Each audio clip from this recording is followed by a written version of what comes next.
Uhali gani mtazamaji wa Star TV popote pale ulipo duniani kwa usiku huu. Kwa moyo mkunjufu nikaribisha katika Star TV habari kwa wakati huu. Yako mengi yaliyojiri kutwa nzima, lakini miongoni mwa habari za uhakika zaidi ni pamoja na naibu waziri ofisi ya waziri mkuu, sera, bunge na uratibu Umi Nderiananga azindua miradi ya kiuchumi inayohudumiwa na vijana wenye changamoto za ufahamu. Mtazamaji, kwa hayo na mengine mengi, kwa moyo mkunjufu ni kusihi ungane nami hadi tamati.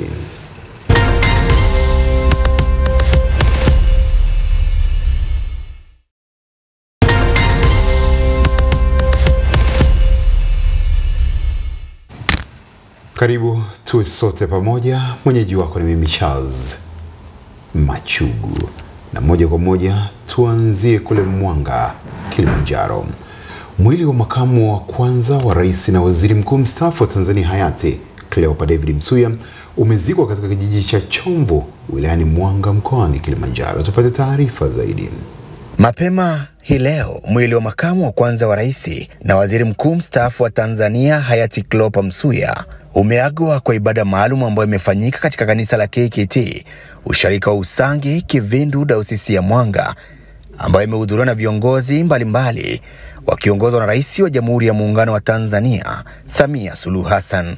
Rais Samia amesema hayati Cleopa Msuya atakumbukwa kwa uongozi wake wa kuleta mabadiliko ya kiuchumi, uzalendo, uadilifu na kiongozi mwenye kupenda maendeleo. Tuwe wapenda maendeleo na kutoacha kusimamia kile tunachokiamini bila kuyumbishwa na chochote. Huyo ndo alikuwa mzee Msuya. Alifanya kila namna kusimamia kile alichokiamini ambacho kitakuwa na manufaa kwa jamii. Miradi mingi, mabadiliko na mambo mengi alisimamia. La pili ni kufanya kazi kwa uzalendo, uadilifu na uaminifu kama alivyokuwa yeye. Aliamini katika matumizi mazuri na usimamizi wa karibu wa rasilimali za taifa ili zilete tija kwa wananchi. Katika kuangalia aliyoyafanya mzee Msuya, kuna kijiji hapa nadhani kinaitwa Chombo, au alianzisha ujenzi wa kituo cha afya na akawataka wana Mwanga au wana Mwanga ndio wote kwa pamoja kukusanya nguvu kujenga kile kituo. Wito wangu kwenu, tumalizeni kile kituo. Wote tuchangie, na mimi nitachangia, tumalize kile kituo na tukipe jina lake. Rais mstaafu wa awamu ya 4 Dr. Jakaya Kikwete akaeleza jinsi alivyomfahamu hayati Msuya, huku makamu wa rais Dr. Philip Mpango akikumbushia maelekezo yake ya viongozi kuwa karibu na wananchi. Msuya alikuwa mtu aliyejaliwa akili nzuri, big brain, very bright fellow, big brain. Hakuwa mtaalamu wa uchumi na fedha kwa kusomea, ni social worker, lakini aliyafahamu mambo ya uchumi na fedha vizuri sana, na ndio maana alipokuwa waziri wa fedha amewahi kutoa waziri wa fedha mara 2 na Mwalimu Nyerere na mara 1 na mzee Mwinyi. Ni kwamba tujitahidi sana kuwafuata wananchi kule waliko, tukawasikilize, tujue changamoto zao na tufanye jitihada kuzitatua. Na alinipa maelekezo kwamba Wapare wanakaa milimani, kwa hiyo mpande milimani kwenda kuwasikiliza wananchi na kutatua kero zao.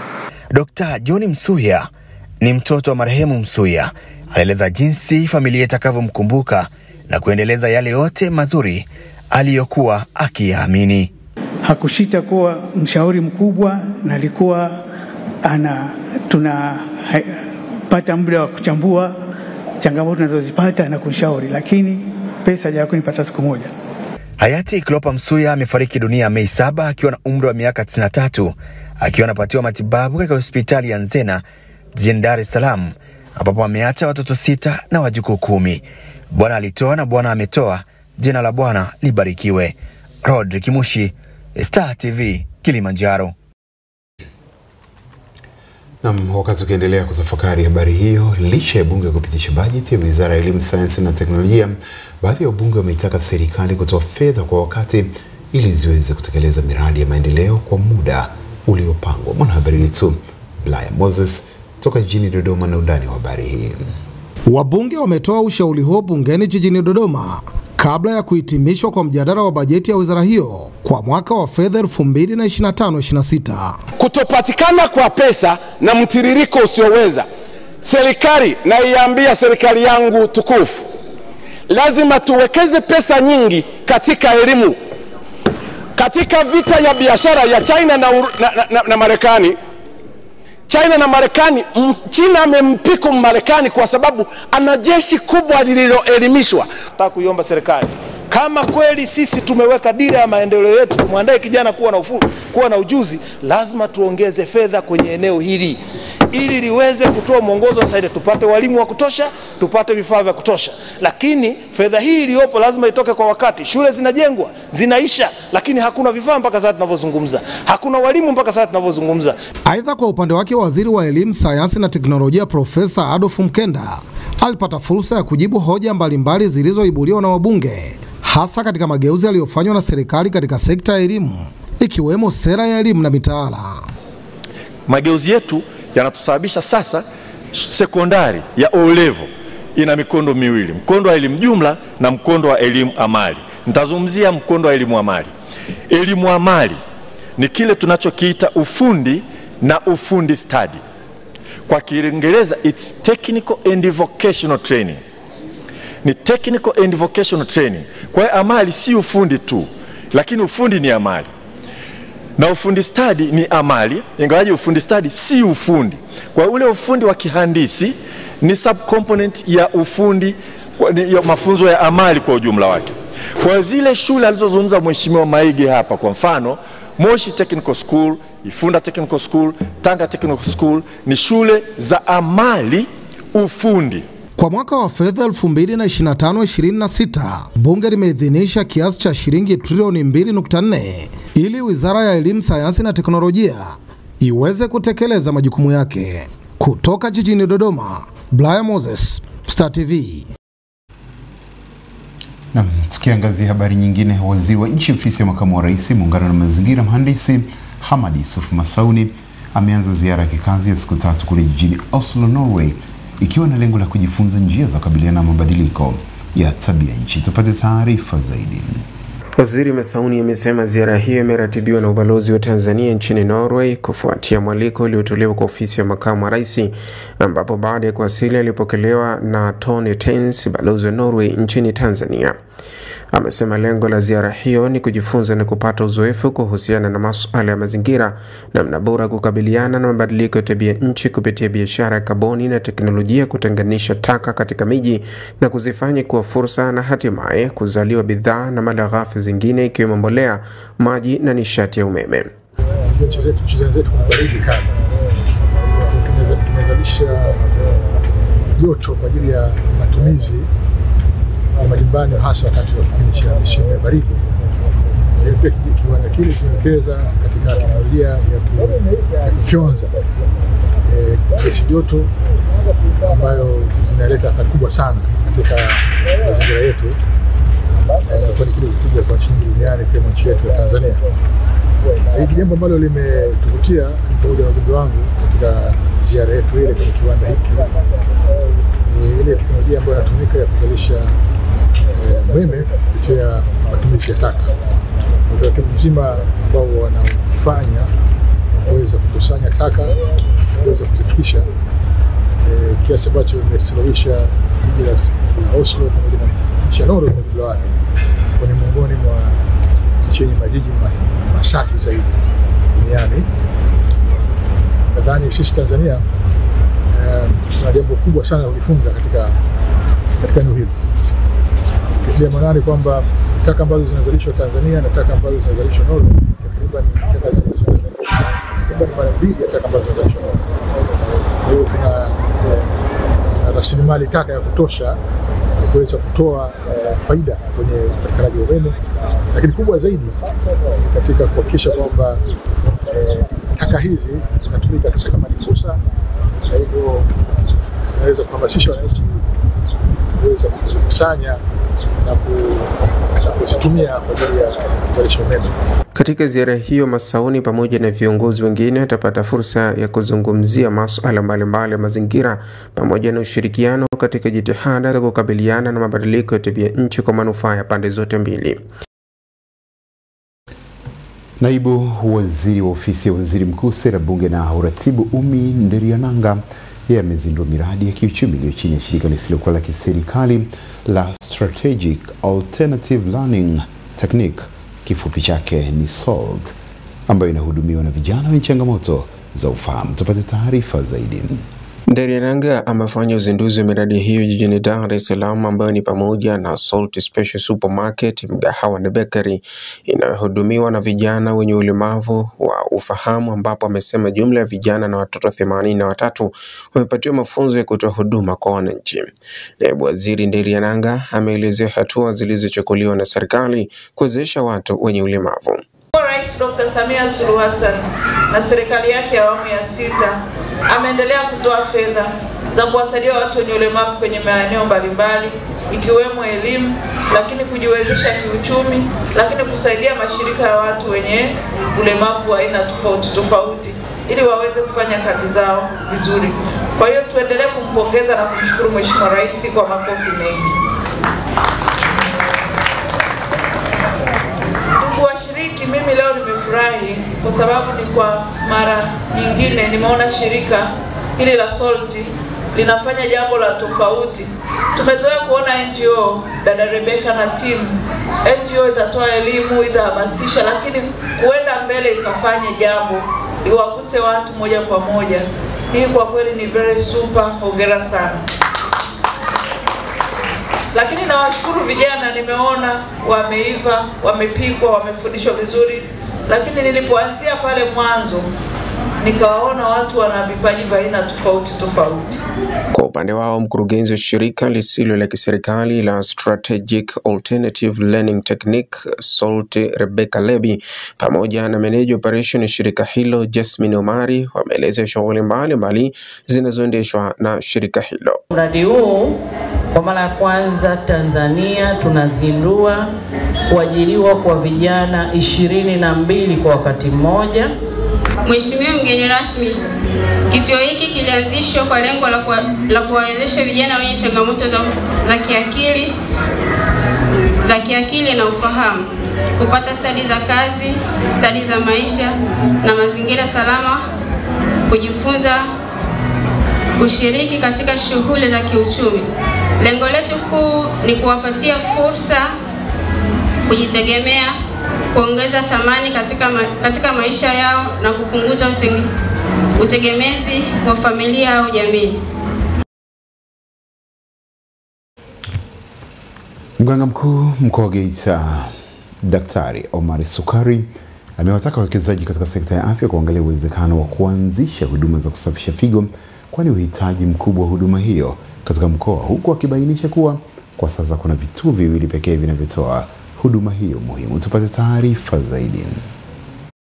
Akizungumza wakati wa kuwapongeza wauguzi wa hospitali za Waja, Dr. Omar Sukari amesema idadi ya wagonjwa wanaohitaji huduma za kusafisha figo inaongezeka na kuhakikishia wawekezaji kuwa serikali iko tayari kushirikiana nao katika kuhakikisha mazingira bora ya kutoa huduma hizo yanapatikana. Kwa hiyo tuna fursa ya kuanzisha huduma hizi za kusafisha figo kwa wagonjwa ambao wenye uhitaji, na kwa sababu bima wako tayari kutusupport, sisi tuko tayari. Wakati ukifika, uwekezaji ukifanyika, tushirikiane pamoja na wewe mkurugenzi, pamoja na timu yako, management yako, kisha hizi huduma zinasajiliwa. Mkurugenzi wa taasisi za Waja Chacha Wambura amesema wanawekeza kuhakikisha Tanzania wanapata huduma ya matibabu bora na nafuu, na wana mpango kujitanua zaidi ili kuifikia jamii kwa karibu. Tunaona kwamba ni vema sisi Waja basi hapa duniani tufanye huduma ya kuhakikisha kwamba tunamtibu Tanzania na kuhakikisha afya yake iko vizuri, lakini tunahakikisha pia tunamtibu hata yule ambaye ni jirani. Huduma yetu tuna plani kuiexpand ili East Africa wasiende India, waje hapa, waje hospital Dar es Salaam, waje hospital Geita, waje hospital Mwanza au waje hospital Kahama waweze kupata matibabu. Wauguzi wamekula kiapo cha kuashiria kuendelea kutoa huduma bora kwa wagonjwa, huko hospitali ya Waja ikitajwa kusaidia wananchi kupata huduma bobezi zilizosaidia kutokwenda nje ya mkoa wa Geita. Tumefanikiwa kutoa huduma za kibingwa na bingwa bobezi za upasuaji wa nyonga na goti, upasuaji wa njia ya matundu laparoscopic surgery na upasuaji wa macho, na hii imesaidia kupunguza gharama kwa wagonjwa waliokuwa wakilazimika kusafiri kwenda hospitali ya taifa Muhimbili au hospitali za kanda kupata matibabu. Niwatakie katika huu mwaka mzima ambao pia mnatembea, basi mkatembee mkijua hakika ya kwamba mnategemewa sana na jamii, mnategemewa sana na taifa. Kwa hiyo tufanye katika ubora na tufanye katika maadili yale ambayo tumeyaapa na yale ambayo tumekuwa tukielekezwa. Salma Mrisho, Star TV, Geita. Shirika la maji Safi Group lililoko kule wilayani Rorya mkoani Mara limekabidhi vifaa vya tiba vyenye thamani ya zaidi ya shilingi bilioni 2 na milioni 700 katika hospitali na vituo vya afya wilayani Rorya mkoani Mara. Taarifa zaidi huyu hapa mwanahabari wetu Sadik Hunga. Akikabidhi vifaa tiba kwa ajili ya vituo 9 vya afya na hospitali 2 za Shirati DDH na halmashauri ya wilaya ya Rorya mkoani Mara, mkurugenzi mtendaji wa shirika la Maji Safi Group Rachel Steven amesema wameamua kuunga mkono juhudi za serikali katika upatikanaji wa huduma za afya. Vifaa tiba hivi vina gharama ya takribani shilingi bilioni 2 za Kitanzania na vinakwenda kunufaisha vituo 9 vya afya wilayani Rorya. Ni vifaa ambavyo vitawanufaisha kina mama, watoto na wanajamii kwa ujumla kupata huduma zilizoboreshwa za afya kwenye vituo hivyo. Na project ikiwa sio kwa mara ya kwanza labda inaleta Tanzania Rorya. Imekwisha supply Muhimbili, Bugando, Shirati tumeshapata kama mara 2, lakini ni moja shirika ambalo lina vifaa vizuri kabisa ukifuatilia. Yaani wanajitahidi sana kwenye vifaa vyao. Akipokea vifaa hivyo, mkuu wa wilaya ya Rorya Dr. Alfani Aure amesema kuwa msaada huo unakwenda kuimarisha utoaji wa huduma za afya wilayani humo. Vifaa vinauzwa kwenye vituo vyetu vya kutolea huduma, kwa hiyo hivi lazima tuvilinde. Mganga mkuu uko hapa, lazima tuvilinde. Tunavilindaje? Tuhakikishe ule mfumo wa kulinda vifaa vya serikali unazingatiwa. Upatikanaji wa hivi vifaa tiba vyenye thamani ya shilingi bilioni 2. Jambo la kwanza linaenda kuongezea kile kitu ambacho serikali imekuwa kikifanya kwa miaka yote mfululizo. Na nini kinaenda kufanyika sasa? Hivi vifaa tiba vinaenda kuboresha utoaji wetu wa huduma katika yale mapungufu ambayo yalikuwepo. Sasa baadhi ya wakazi wilayani humu wamewashukuru wadau wao wa maendeleo. Kwanza tunashukuru kwamba Maji Safi Group imefanya jambo la heri kwa sababu tulikuwa na mapungufu kwenye vituo vyetu. Hawa ndugu kutusaidia, tunawaombea Mungu angalau kwa kweli waweze kuwapa mengine. Vituo 9 na hospitali 2 za Shirati DDH na ya halmashauri ya wilaya ya Rorya mkoani Mara vimepokea vifaa tiba vyenye thamani ya zaidi ya shilingi bilioni 2 na milioni 700 kutoka kwa wadau wa maendeleo Project Care. Sadiki Unga, Star TV, Mara. Asante Sadiki Unga. Kukosekana kwa ushirikiano katika jamii juu ya swala la malezi kumetajwa kuchangia watoto kukengeuka na kujihusisha na matendo yanayoharibu ustawi wao, ikiwemo matumizi ya dawa za kulevya na ukatili wa kijinsia. Mwanahabari wetu Beatrice Gerald toka kule Arusha na undani wa habari hii. Ni katika kikao cha majadiliano na kamati ya wazazi kutoka shule 8 za sekondari za jiji la Arusha chini ya shirika la Blue Cross Tanzania linalojishughulisha na kutoa elimu ya madhara matumizi ya dawa za kulevya, pombe, sigara na tumbaku, ambapo wanabainisha wanayokabiliana nayo katika malezi. Mzazi anapoletewa taarifa kwamba mwanao yuko hivi, hayuko tayari kuipokea ile taarifa. Na ile taarifa unapokataa kuipokea, kwamba mimi nikikuletea taarifa mwanao usipopokea, hata kama kesho nikiona siwezi kukuletea taarifa, kwa sababu tayari umenionyesha moyo wa kunipuuza mimi na kuona pengine labda namchukia mwanao, kumbe nilikuwa katika misingi ya kumrekebisha mwanao. Elimu hii waalikwe wawezeshaji wanaohusu kupinga haya madawa. Hii ni vita, ianzie chini, isianzie juu tu, ianzie mpaka kule chini. Waalikwe waje watoe elimu hii. Maana zamani kuna msemo ulikuwa unasema mtoto wa mwenzio ni wa kwako. Sasa hivi mimi kama mimi siwezi kutoka nikaenda kumzuia mtoto wa mwenzangu. Mzazi anakuja juu. Naye mkurugenzi wa shirika la Blue Cross Revocatus Nginila anaeleza kuwa wameamua kukutana na wazazi ili kuwakumbusha wajibu wao katika malezi ya vijana. Wa malezi chanya kwa watoto.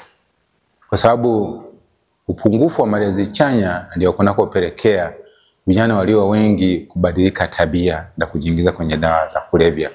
Kwa hiyo tumeona tukutane na wazazi, tuwaelimishe juu ya kulea watoto wao katika malezi ambayo ni chanya, malezi yenye heshima, malezi yenye upendo, malezi yenye maadili, malezi ya kumsikiliza mtoto, kuzungumza naye na kuelewa na kutambua hisia zake. Mzazi kama mwalimu wa kwanza kwa mtoto anasisitizwa kuwa mfano wa kuigwa ili kutengeneza kizazi salama. Malezi pia ni kitu ambacho kinachangia sana kwenye watoto au vijana kuingia kwenye matumizi ya dawa za kulevya. Kama mzazi unakunywa pombe, unavuta bangi, automatically na kijana wako ambao unamlea, kwanza wewe mwenyewe unakuwa umetoka nje ya maadili. Lakini pia yule kijana ambaye unamlea pale chini, ambaye anakuangalia wewe, anaweza kaingia kwenye Huu ni mwendelezo wa jitihada zinazofanywa na shirika hilo kutoa elimu za athari matumizi ya dawa za kulevya kwa watoto na vijana pamoja na malezi chanya. Beatrice Gerard, Star TV, Arusha. Viongozi wa kamati ya amani mkoa wa Mwanza wao wamewakumbusha viongozi wa dini kujenga nyumba za ibada zitakazoelimisha waumini na kutambua umuhimu wa amani katika taifa. Mwanahabari wetu Sharifa bin Suleiman na undani wa habari hii. Hili ni kanisa jipya na la kisasa lililojengwa na waumini wa kanisa la Waadventista wa Sabato Kirumba, likiwa na uwezo wa kuchukua waumini zaidi ya 2,000 kwa wakati mmoja, ikiwa ni moja ya mikakati walioitimiza ndoto zao kwa uongozi wa kanisa la jimbo la Nyanza Kusini. Ndio maana uaminifu wao kumtolea Mwenyezi Mungu umewafanya wawe na miradi mikubwa ya ujenzi wa makanisa. Na ukipita pale Pasiansi tuna hospitali kubwa, ni sadaka za waumini bila hata chembe ya wadhamini tu. Sasa hivi wanaanza kutuletea vifaa kwa ajili ya kuendeleza. Kwa hiyo uaminifu tumeusisitiza. Lakini jambo la tatu, tumesisitiza mabadiliko ya taswira. Mahali pa ibada pawe pazuri. Moja ya wadau walioshiriki katika uwekaji wa wakfu wa kanisa hili ni kamati ya viongozi wa dini mkoani Mwanza. Wanaeleza ni kwa namna gani nyumba kama hizi zina wajibu wa kuhubiri amani. Chanzo cha kujenga nyumba za ibada ni kwanza kuishi maisha utakatifu, lakini pia watu waishi kwa amani. Maana bila amani huwezi kuabudu. Wapendane wao kwa wao, lakini kuipenda nchi yetu, kuwapenda viongozi wetu, kutii mamlaka iliyoko madarakani. Kwani hakuna mamlaka ambayo inaletwa na shetani. Mamlaka zote zinaletwa na Mungu. Viongozi Kirumba wanaona fahari ushiriki wa viongozi hao wa dini waliopo katika kamati ya amani na kusisitiza kwa kanisa suala la amani halina mbadala kwao. Hili tumewaaminisha waumini wetu, wanaheshimu. Tunaamini nchi yetu itaendelea kuwa kisiwa cha amani. Tunajua hasara na athari za kukosekana kwa amani.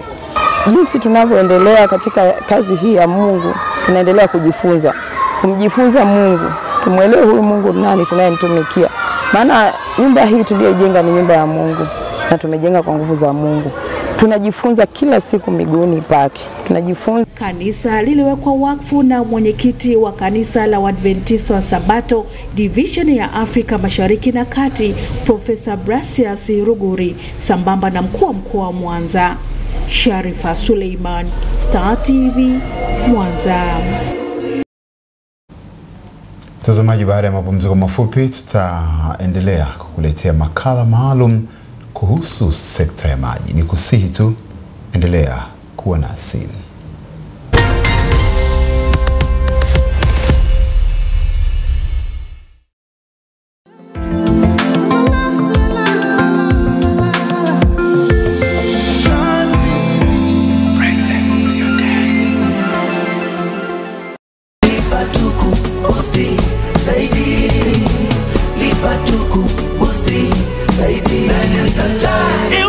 wahitaji walikolea Star Times kwa antena. Ukilipia nyota kwa shilingi 11,000 kwa mwezi, tutakuboost kwenda Mambo, na ukilipia Mambo kwa shilingi 17,000 kwa mwezi, tutakuboost kwenda Uhuru mwezi mzima. Huku wale watakaolipia Uhuru kwa shilingi 23,000 kwa mwezi watapata ofa ya siku 5 zaidi bure. Huku kwa wateja wa kisimbuzi cha Dish, ukilipia nyota kwa shilingi 11,500 kwa mwezi, tutakuboost kwenda Smart, na ukilipia Smart kwa shilingi 23,000 kwa mwezi, kwenda Super kwa mwezi. Huku wale watakaolipia Super 38,000 kwa mwezi watapata ofa ya siku 5 zaidi bure kabisa. Jiunge na Star Times kwa bei ya punguzo, upate dekoda ya antena pekee kwa shilingi 25,000 tu, au dekoda ya Dish full set kwa shilingi 56,000 tu, huku ukilipia kifurushi chochote ukipendacho kwa mwezi, nasi tutakuboost hadi kifurushi cha juu yake kwa mwezi mzima bure.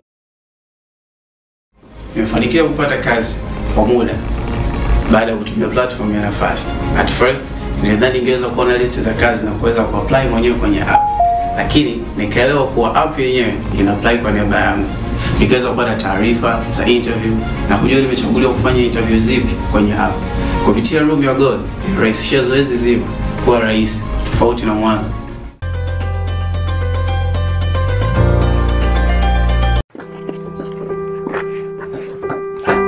Mimi nifikiria utaniambia habari ya biashara, habari ya mifugo.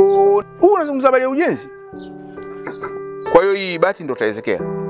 Sasa wakati tulikuwa nao ulitaka niesheke nini maboshi? Fundi. Umeshindwa kumshauri huyu mzee? Pengine alikuwa na bana matumizi.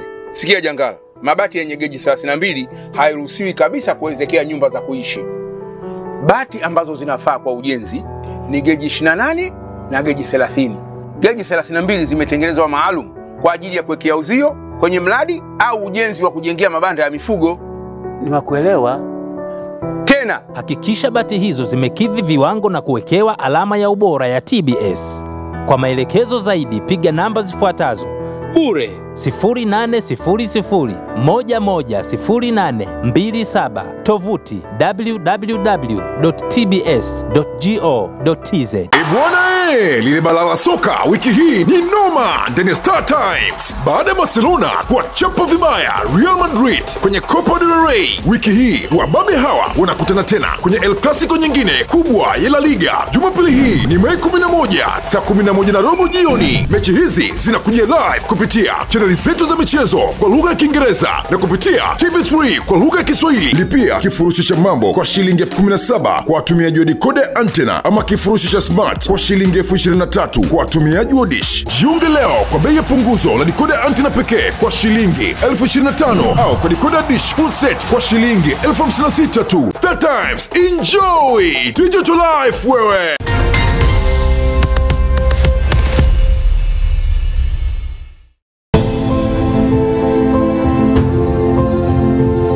Sasa ni upande wa pili wa shilingi wa mamlaka ya maji safi na usafi wa mazingira jijini Mwanza MWAUWASA.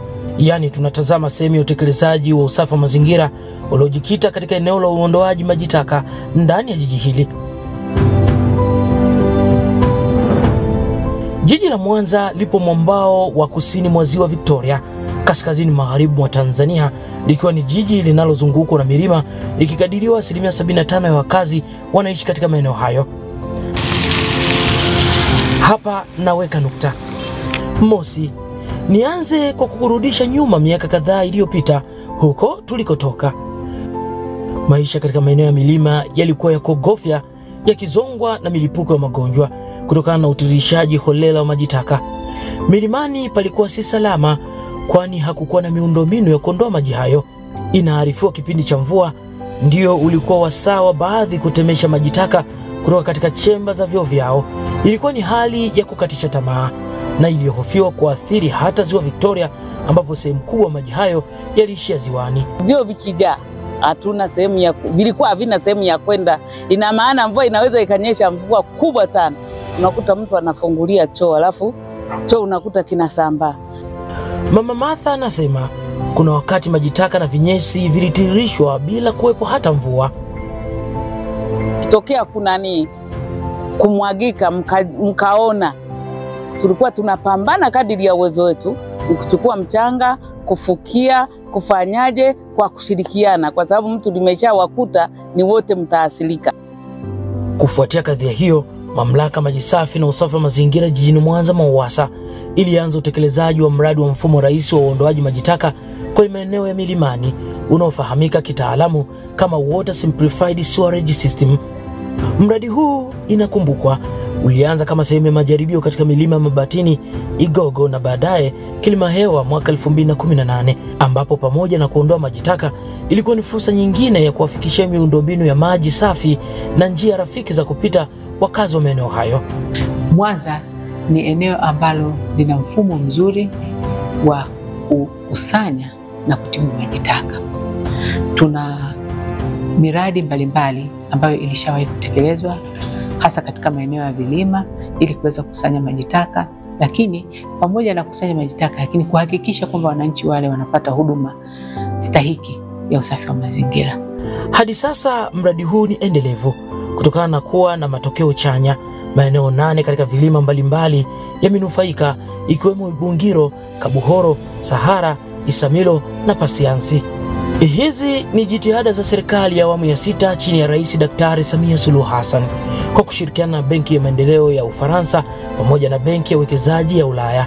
Katika kutekeleza kazi hizi tunashirikiana na wadau na tunaendelea kuishukuru sana serikali ya Jamhuri ya Muungano wa Tanzania chini ya Dr. Samia Suluhu Hassan, rais wetu, kwa kuendeleza ushirikiano na mataifa mbalimbali. Miradi hii tunaitekeleza kwa ushirikiano na mashirika mbalimbali ya kimataifa.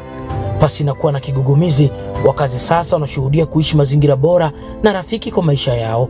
Kwa sasa hivi imekuwa ni afadhali kuliko na zamani jinsi ilivyokuwa. Mtu mwingine unakuta kuna vyoo wakati kwa muda mrefu vinajaa. Kwa kweli tunaishi vizuri pamoja na maji safi na maji taka, tunaishi vizuri.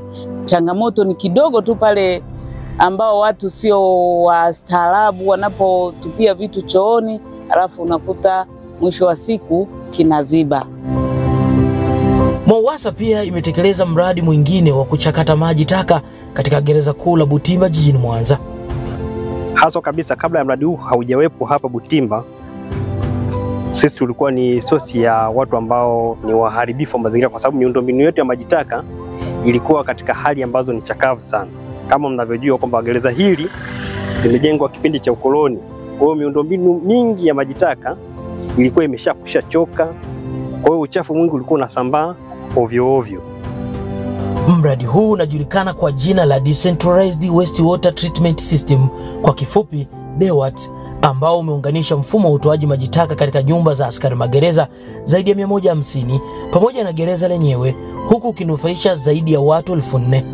Imewekwa bayana maji taka hayo yanakusanywa kwa stadi mkubwa na kuchakatwa na mitambo maalumu, yani kuyatibu na baadaye kuyarudisha katika mazingira yakiwa safi kimazingira.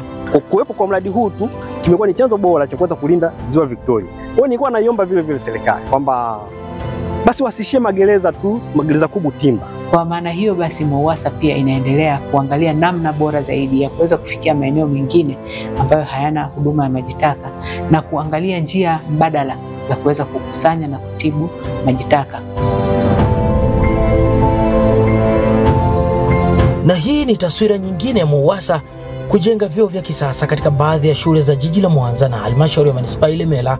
Shule ya msingi Kiloleli wilaya Ilemela ni mojawapo ambayo imenufaika na ujenzi wa vyoo hivyo timilifu vyenye miundombinu ya maji safi. Vyoo vyetu kama mnavyoviona, vyoo hivi kwa kweli vinatusaidia. Hapo awali tulikuwa na vyoo kule ambavyo vilikuwa vikidhi. Wanafunzi wanasema bila shaka elimu kwao ni muhimu kwa kuwa na mazingira bora. Mama Samia alishirikiana na MWAUWASA kututengenezea vyoo visafi, vina maji ya kutiririka. Hapo zamani tulikuwa tuna vyoo vimebomoka, vilikuwa havina milango. Tunakushukuru, tunajisaidia vizuri. Zamani tulikuwa tunaumwa matumbo. Haya ni manufaa machache katika mengi yanayotekelezwa na mamlaka maji safi na usafi wa mazingira jijini Mwanza MWAUWASA. Ama hakika mamlaka hii imepiga hatua. Naitwa Sudi Shabani Mzalendo, Star TV Mwanza.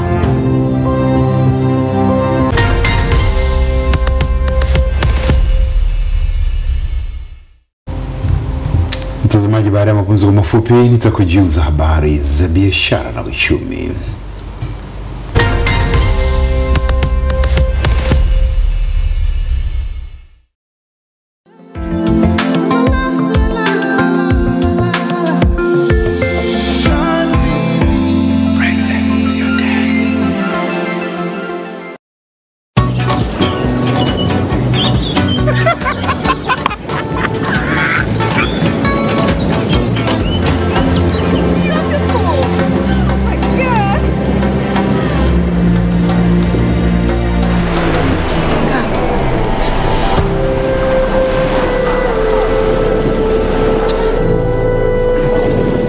ufalme wetu haukaukiwi. Hapa show mbili mpya, huku tamthilia endelevu. Hapa vicheko na kule madrama kama yote ndani ya Maisha Magic Bongo.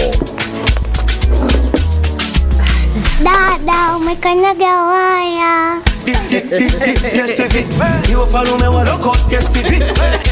Kulipia piga *150*53 reli. Wafalme wa Loko, usikanyage waya.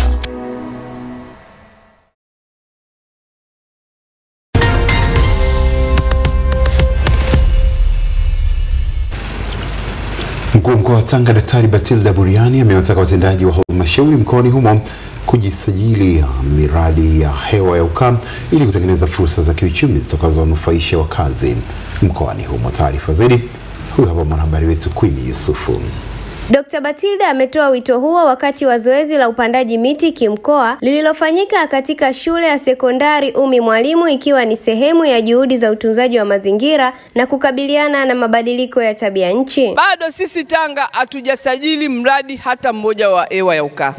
Niwaelekeze ndugu zangu wakurugenzi, viongozi, wenye vitu halmashauri, mastahiki meya, tuangalie fursa na wadau wetu, tushirikiane kwa pamoja, na kutoka hapa mimi nitaunda task force ambayo ya mkoa itakayosimamia swala hili la hewa ya ukaa, ili tushirikiane kwa pamoja, tuandae maandiko yatakayoweza kuja kupata biashara ya hewa ya ukaa. Kwa upande wake, mhifadhi mkuu kutoka Wakala wa Misitu Tanzania TFS Kanda ya Kaskazini Christoganus John amesema wamejipanga kuhakikisha mazingira yanalindwa kwa kuhamasisha upandaji miti na kusimamia maeneo ya misitu kwa ufanisi. Tumejadiliana kwa undani zaidi kuona namna gani tunaboresha uhifadhi, namna gani tunafungua fursa ya biashara ya kaboni.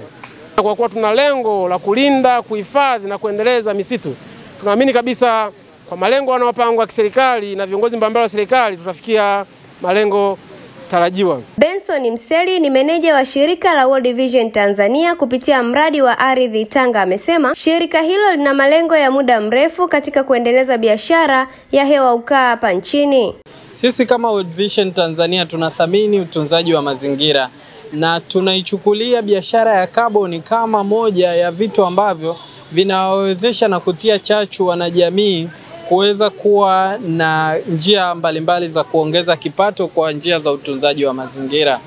Kwa hivyo sasa sisi kama World Vision tayari tumeshaliweka swala hili katika mkakati wetu mpya ambao unaanza mwaka 2026 mpaka 2030, lakini juhudi mbalimbali zimekwisha fanyika. Tumeanza kuandika miradi mbalimbali ambayo tuna imani tutapata wafadhili ambao watakuja kutusaidia ili tuweze kuanzisha miradi hii ya kaboni. Jitihada hizi zinadhihirisha mshikamano kati ya serikali na mashirika ya kiraia na wananchi katika kulinda mazingira na kutumia fursa za kijani kama hewa ukaa. Queen Yusufu, Star TV, Tanga. Mwisho wa habari za biashara na uchumi. Punde ni habari za kimataifa.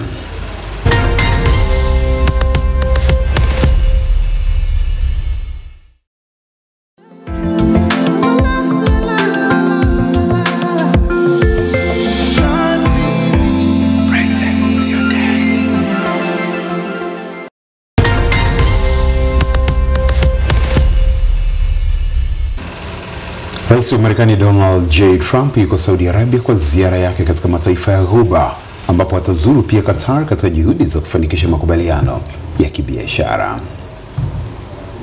Baada ya kuwasili katika uwanja wa ndege wa kimataifa wa Mfalme Khalid, hii ikiwa ni ziara yake ya kwanza ya kuifanya nje ya nchi katika muhula wake wa pili ofisini, Rais Donald Trump wa Marekani amepokelewa na mwanamfalme Mohammed bin Salman aliyemhakikishia kwamba Saudi Arabia itabakia kuwa mshirika wake imara. Rais Trump amefanya mkutano wa uwekezaji kati ya Marekani na Saudi Arabia kabla ya kuelekea Umoja wa Falme za Kiarabu na Qatar katika ziara yake ya siku 4 kwenye mataifa hayo ya Ghuba. Kando ya viongozi wa Saudia, Jumatano hii, kiongozi huyo wa Marekani anatazamiwa kukutana na viongozi wa Kuwait, Oman pamoja na Bahrain. Mazungumzo yake mjini Riyadh yanatazamiwa kulenga zaidi mikataba ya kibiashara kuliko masuala ya kidiplomasia, huenda yakazaa matunda kwa kupata makubaliano na Saudi Arabia kuhusu teknolojia ya nyuklia. Tukiangazia habari nyingine. 中国同拉美和加勒比国家都是全球南方重要成员。 China inasonga mbele kuimarisha ushirikiano wake na nchi nyingine ili kukabiliana na vita vya kibiashara vya Rais Donald Trump baada ya kuchukua hatua ya kupunguza mvutano kati yake na Marekani. Rais Xi Jinping wa China amesema kuwa China iko tayari kushikana mikono na nchi za Amerika Kusini katika kukabiliana na hali mbaya makabiliano ya kisiasa na ya umoja huo wa wimbi linaloongezeka la kuegemea upande mmoja na ulinzi. Kwa pamoja viongozi wa China wameweka uchumi wa pili kwa ukubwa duniani kama mshirika wa kutegemewa wa kibiashara na maendeleo, tofauti na kutokuwa na uhakika na ukosefu wa utulivu unaotokana na ongezeko la ushuru wa Trump na sera nyingine. Kwingineko, Rais Volodymyr Zelensky wa Ukraine amesema bado hajapokea majibu kutoka kwa Urusi juu ya ombi lake la kutaka akutane ana kwa ana na Rais Vladimir Putin nchini Uturuki ndani ya wiki hii. Rais Zelensky ameyasema hayo kupitia hotuba yake kwa taifa aliyoitoa usiku wa kuamkia leo. Очікуємо на ясну відповідь від Росії. Війну Росії все одно доведеться закінчувати. Вбивства повинні закінчитись. Ofisi yake imesisitiza Zelensky anataka kukutana na Rais Putin na sio wawakilishi wengine wa Urusi kwenye mazungumzo yaliyopendekezwa na Putin mwenyewe mwishoni mwa wiki iliyopita. Hadi sasa Moscow haijasema chochote kuhusu uwezekano wa Putin kukutana na Rais Zelensky Alhamisi hii mjini Istanbul. Wakati hayo yakijiri, maandalizi ya awali ya mkutano kati ya pande hizo mbili yameanza kwa mazungumzo ya maafisa wa ngazi ya juu. Na sasa tuweke nukta kubwa katika habari hii. Katika mkutano wake wa kwanza na waandishi wa habari duniani, Papa Leo wa 14 ametoa wito kwa wanahabari kuhimiza amani kupitia maneno, akisisitiza kuwa maneno ya kupokonya silaha yatasaidia kuipokonya dunia silaha. Papa Leo wa 14 ambaye ni papa wa 267 katika hotuba yake kwa zaidi ya waandishi wa habari 1000 kutoka kote duniani amesisitiza njia ya mawasiliano ya vyombo vya habari ni muhimu katika kukuza amani. Papa Leo wa 14 ameonya dhidi ya kutumia lugha inayochochea chuki na kusisitiza haja ya kuongeza sauti za wale ambao hawawezi kujisemea. Aidha, amezungumzia pia kuongezeka kwa akili bandia, akihimiza matumizi yake ya kuwajibika na ya kimaadili kwa manufaa ya wanadamu wote. Baada ya kuzungumza kwa takriban dakika 10, Papa Leo wa 14 alishuka kutoka jukwani ili kusalimiana na kuzungumza na waandishi wa habari. Sekunde chache kutoka hivi sasa, baada ya mapumziko mafupi, mtazamaji, nitakujuza habari za michezo na burudani.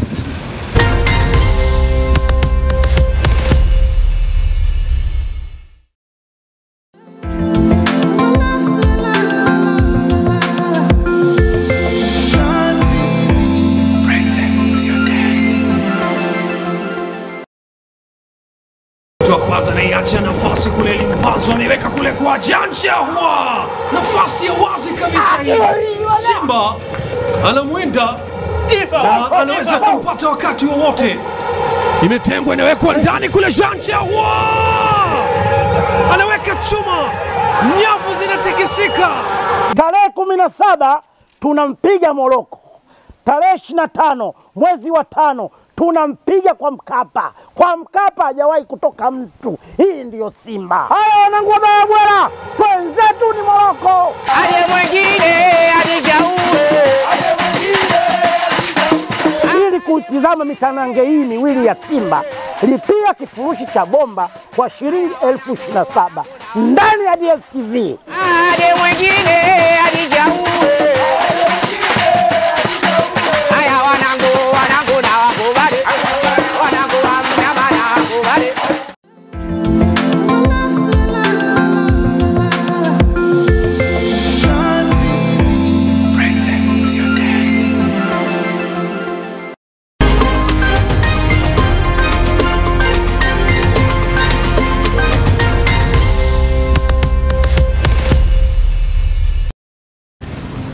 Mchezaji wa zamani wa timu ya taifa ya Tanzania Taifa Stars Kambalufu amesema kufanya vibaya kwa timu za taifa za vijana kwenye mashindano ya kimataifa ya umri wao ikiwemo Ngorongoro Heroes kunachangiwa na vijana hao kutokupita kwenye misingi mizuri ya soka. Taarifa zaidi huyu hapa Bwana Shomari. Timu ya taifa ya vijana chini ya umri wa miaka 20 Ngorongoro Heroes imeondolewa kwenye hatua ya makundi ya mashindano haya ya vijana ya Afrika chini ya umri huo. Yanaendelea nchini Misri ikiwa haina hata alama moja katika michezo minne waliocheza. Kamba amesema misingi mizuri ikijengwa kuanzia ngazi ya klabu, kuwa na timu za vijana na kuwa na mashindano yao itasaidia Tanzania kufanya vizuri kwenye mashindano ya kimataifa kwa vijana. Klabu zozote zile zinazocheza mashindano mbalimbali lazima iwe na misingi ya watoto. Naona iwe daraja la 4, iwe la 3, iwe la 2, iwe la kwanza.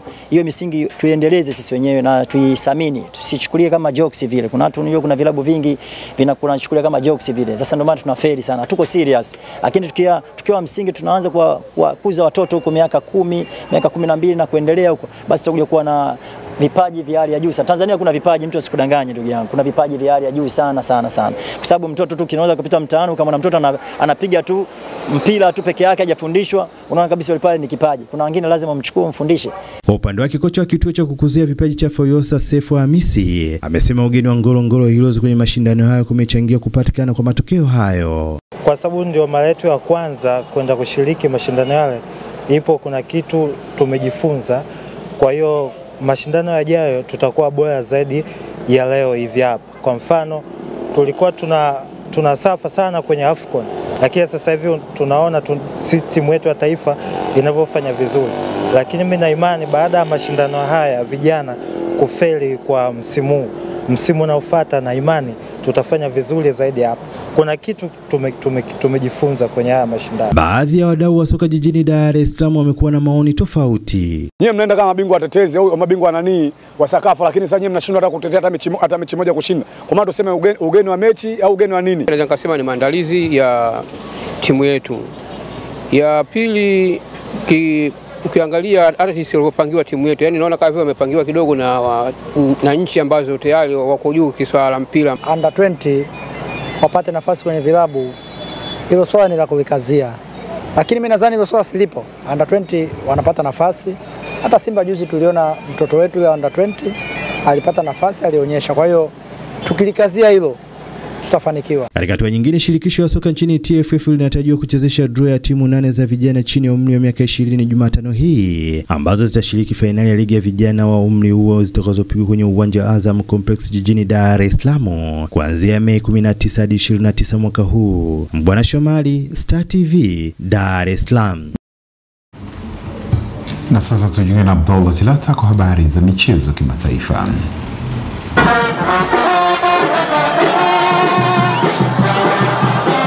Mashabiki 15,000 wa Argentina wamepigwa marufuku kuingia Marekani kushuhudia michuano ya kombe la dunia kwa vilabu ambayo imepangwa kupigwa nchini humo Juni mwaka huu. Michuano hiyo mipya iliyopanuliwa itakayofanyika katika ardhi ya Marekani kuanzia Juni 14 hadi Julai 13 mwaka 2026 itashirikisha klabu za Boca Juniors na River Plate zote za Argentina zinazoelezwa kuwa washabiki wao wana vurugu kubwa, pamoja na timu nyingine 30 kutoka duniani kote. Waziri wa usalama wa Argentina Patricia Bullrich ameukabidhi ubalozi wa Marekani mjini Buenos Aires orodha mashabiki 15,000 wenye jeuri ya soka ambao wamepigwa marufuku kwa wakati wa kombe la dunia kwa vilabu. Waziri Patricia amesema orodha hiyo inajumuisha mashabiki 15,000 ambao wamepigwa marufuku katika viwanja vya michezo vya Argentina, na kwamba swala hilo ni muhimu kwa sababu hakuna mtu mwenye vurugu ambaye amefanya uhalifu wowote katika viwanja vya soka Argentina anaweza kuhudhuria michuano hiyo mikubwa kwa vilabu. Boca Juniors wamepangwa kundi C pamoja na timu za Bayern Munich ya Ujerumani, Auckland City ya New Zealand na Benfica ya Ureno, huku River Plate wakiwa kundi E linalojumuisha timu za Urawa Red Diamond ya